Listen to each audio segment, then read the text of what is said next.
Quand on écrit, vous savez, on est toute seule.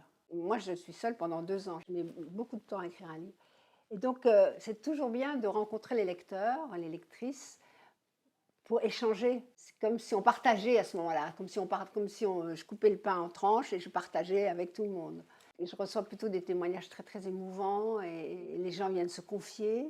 Ils me racontent leurs histoires, ils me disent qu'ils aiment la même manière d'écrire, ce que ça représente dans leur vie. Et je pense que le livre est une part vraiment importante de la vie. Parce que quand vous lisez un livre, vous êtes actif. Quand vous regardez un film, surtout à la télévision, quand vous allez au cinéma, que vous payez votre place, que vous vous installez, vous participez à ce qui se passe sur l'écran.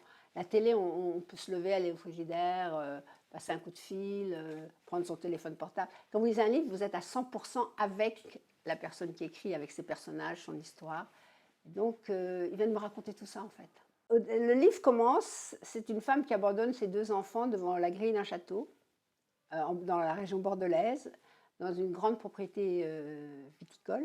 On a pu un peu comprendre d'où elle venait, qui elle était et pourquoi elle fait ça, mais on comprend pas tout. Et les enfants vont pénétrer dans la propriété, rencontrer les gens de la famille, puisque la dame qui abandonne ses enfants est la fille des propriétaires, et ils vont pénétrer dans un monde qui leur est totalement étranger, parce qu'eux viennent d'un lotissement, d'une petite maison avec pas beaucoup d'argent, des problèmes entre leurs parents. Et ils arrivent dans ce château magnifique avec des rapports de famille totalement différents. Les enfants vous voient leurs parents, où il y a des codes à respecter. Ils vont un peu tout dynamiter finalement. C'est très bizarre, l'inspiration, ça vient. Moi je dis toujours, c'est comme un aimant qu'on pose sur la table et on voit ce qui vient s'accrocher sur l'aimant.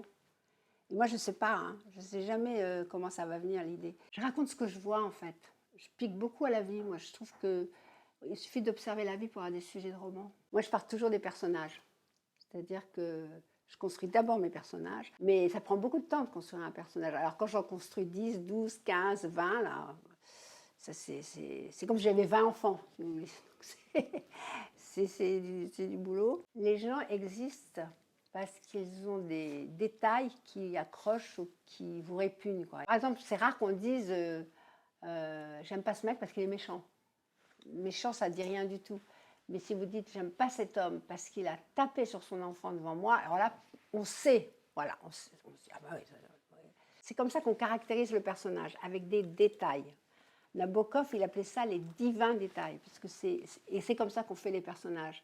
On rassemble des détails, et c'est au lecteur de dire ah ben non, ah ben si, oh ben mignon, vous voyez, c'est ça. Donc, et c'est comme ça qu'il devient vivant. C'est pas moi qui vous force à les aimer ou à les détester, c'est vous qui choisissez ceux que vous allez. Et c'est pour ça qu'ils sont vivants, parce que dans la vie c'est pareil. Il y a quelque chose qui vous attire, quelque chose qui vous répulse, quelque chose qui vous pose question, et c'est comme ça que vous vous intéressez aux gens, ou que vous les éliminez, et c'est souvent des détails.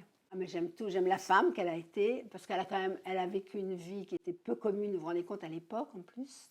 Début du XXe siècle, elle a goûté à tout, hein. Elle a goûté à l'opium, elle a goûté aux femmes, elle a goûté au maquillage, elle a goûté au théâtre, elle a dansé, elle a fait des mimes pratiquement nus, en collant en chair.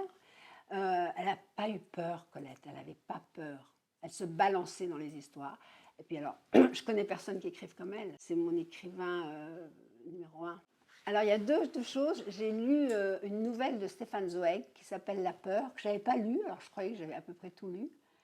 Et c'est un chef-d'œuvre, comme un film d'Hitchcock, alors que c'est un suspense psychologique. Et c'est formidable, c'est un livre de poche, hein, ça coûte 5 euros.